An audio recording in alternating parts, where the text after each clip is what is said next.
네, 여러분 평안히 잘 주무셨습니까? 네, 오늘은 더 많이 나았습니다. 이제 약간 건강한 목소리로 돌아갈 것입니다.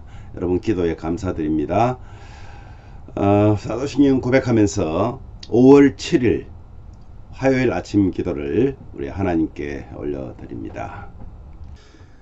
나는 전능하신 아버지 하나님, 천지의 창조주를 믿습니다. 나는 그의 유일하신 아들 우리 주 예수 그리스도를 믿습니다. 그는 성령으로 잉태되어 동정녀 마리아에게서 나시고 본디오 빌라도에게 고난을 받아 십자가에 못 박혀 죽으시고 장사된 지 사흘 만에 죽은 자 가운데서 다시 살아나셨으며 하늘에 오르시어 전능하신 아버지 하나님 우편에 앉아 계시다가 거기로부터 살아있는 자와 죽은 자를 심판하러 오십니다. 나는 성령을 믿으며 거룩한 공교회와 성도의 교제와 죄를 용서받는 것과 몸의 부활과 영생을 믿습니다. 아멘.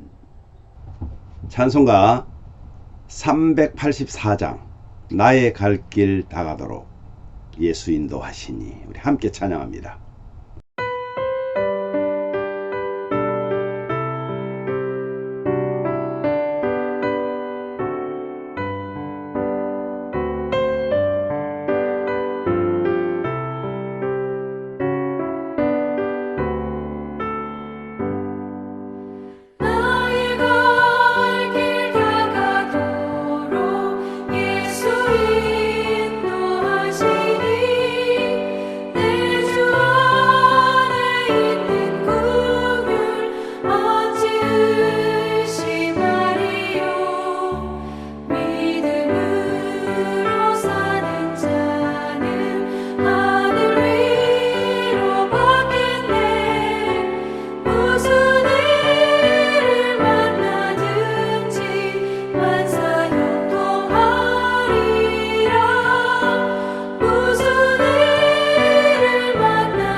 아멘.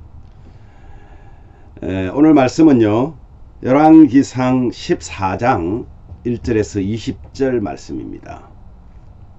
그 중에서 9절과 10절을 우리 한 목소리로 함께 봉독하도록 하겠습니다. 내 이전 사람들보다도 더 악하고 악을 행하고 가서 너를 위하여 다른 신을 만들어 우상을 부어 만들어 나를 노엽게 하고 나를 내 등 뒤에 버렸도다. 그러므로 내가 여로보암의 집에 재앙을 내려 여로보암에게 속한 사내는 이스라엘 가운데서 매인자나 노인자나 다 끊어버리되 그름더미를 썰어버린 같이 여로보암의 집을 말갛게 썰어버릴지라. 아멘. 굉장히 무서운 말씀입니다. 오늘 이 말씀으로 하나님을 등 뒤로 버리면, 이런 제목으로 오늘 말씀을 함께 묵상하려고 합니다. 여러분, 여로보암의 아들 아비야가 병이 들었습니다. 그랬더니 이 여로보암이 아내를 변장을 시켜서 선물과 함께 자신을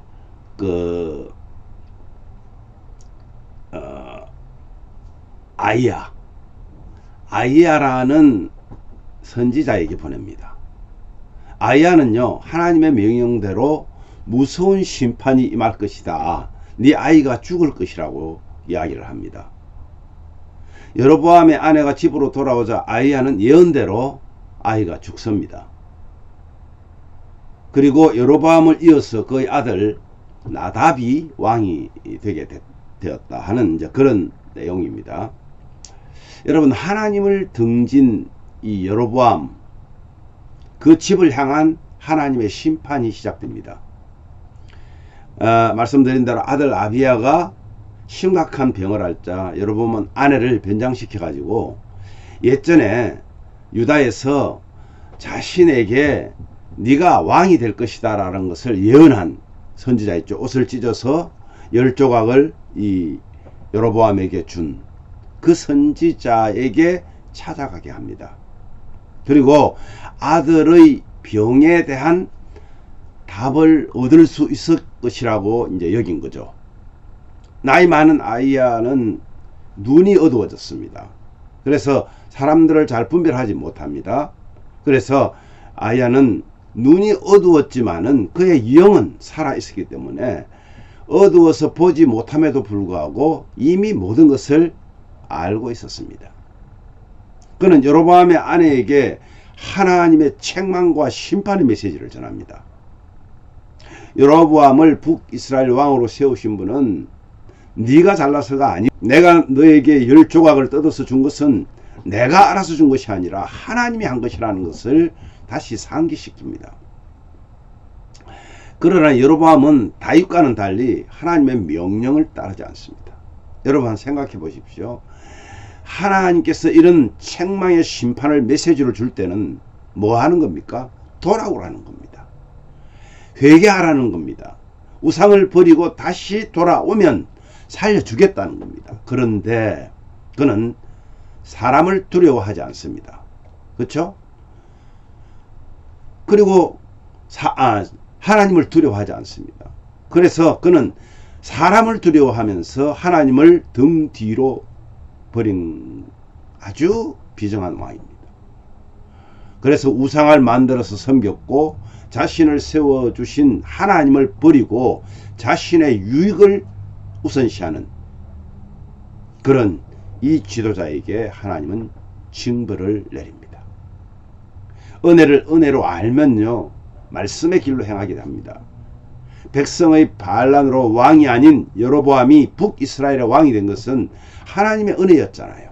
그런데 그는 혈통을 따라 왕이 된 유다 왕 르호보암보다 더 큰 은혜스러운 수혜자입니다. 그런데 그는 여로보암이 하나님의 계명에 따라 백성에게 선정을 베풀며 또 그들을 잘 다스려야 될 이유였습니다. 얼마나 감사합니까? 그러나 그는 금송아지 우상을 만들고 하나님을 거역했고 두 곳에다가 산당을 만들어서 그곳에서 자기들의 방식으로 죄를 범했던 것입니다. 이제 하나님께서는 그 여로보암 집을 향한 심판을 선언합니다. 하나님은 여로보암에게 두려운 심판을 선언합니다. 첫 번째가 뭐였냐면 여로보암에게 모든 남자들을 다 쓸어버리겠다고 합니다. 이에 해당하는 히브리어는 태운다는 뜻입니다. 더러운 것을 가장 깨끗하게 할 수 있는 것은 태워버리는 겁니다. 그들을 완전히 없애버릴 것이다. 이렇게. 두 번째는요, 그들은 죽어서도 평안을 누리지 못하는 저주를 받을 것이다. 다만 아비야는 평안히 죽어 묘실에 들어갈 것이다. 심판 중에도 하나님은 그분을 향해 하신 선한 뜻을 품은 자를 구원하십니다. 세 번째는요, 여로보암을 따라서 우상을 섬긴 이스라엘도 그 땅에서 쫓겨나는 심판을 받을 것이다. 결국은 어떻게 됩니까? 블레셋에 완전히 망해버리고 말죠. 하나님의 심판 선언은 회개하고 돌이키라는 경고임에도 불구하고 그들은 돌아오지 않습니다. 심판 예고를 듣고도 돌이키지 않는 사람이야말로 가장 어리석은 사람입니다. 그래서요, 하나님을 무시하고 자신의 욕망을 따르면 모든 것에서 멀어질 뿐이다. 존 파이프는 이렇게 또 말합니다. 자신의 병을 두려워해서 그 병을 하나님보다 더 생각하고 염려하면 그 병이 우상이 된다. 혹시 여러분, 우리 몸이 아플 때 그것 때문에 두려워하거나 하나님보다는 그것을 더 생각하고 염려하지 말아야 합니다. 하나님께서 하실 수 있습니다. 성도는 어떤 질병을 만나든 어떤 어려움 속에 있든지 하나님을 전적으로 신뢰해야 된다 하는 말씀입니다. 사랑하는 가족 여러분, 오늘 우리에게 주어진 문제보다 더 크신 하나님을 신뢰하면서 소금으로 빛으로 사명을 감당하는, 평안을 누리면서 우리의 사명을 감당하는 저와 여러분 되기를 간절히 기도합니다. 오늘 이 말씀 생각하면서 우리 이렇게 기도합시다. 하나님, 우리에게도 참 평안을 주시옵소서. 그래서 어떤 어려움 속에서도 주님의 말씀을 등지는 그런 삶을 살지 않게 해달라고 기도하십시오. 하나님을 신뢰하는 우리 가족들이 다 될 수 있기를 위해서 기도하겠습니다.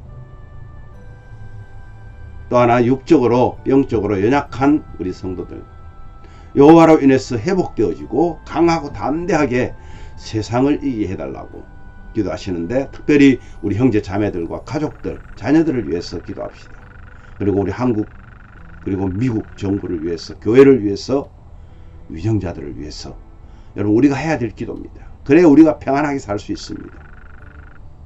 그리고 오늘도 우리를 위해서 희생적 사랑을 주신 주님, 그 희생 안에서 우리는 참 평안을 받았습니다.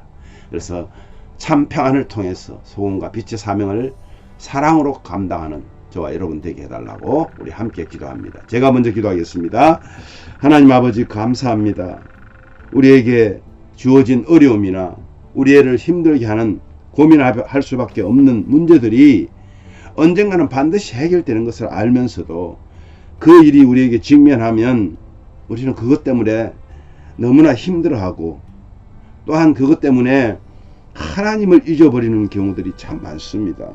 그럼에도 불구하고 오늘 우리가 어리석은 그런 어려움 속에서도 주님의 말씀을 등지는 그런 삶을 살지 않도록, 우리가 어려움을 당할 때 혹시나 이것이 하나님의 경고는 아닐지 우리 자신을 돌아보는, 그래서 하나님을 끝까지 신뢰하는 우리 가족들 되게 하여 주시기를 원합니다.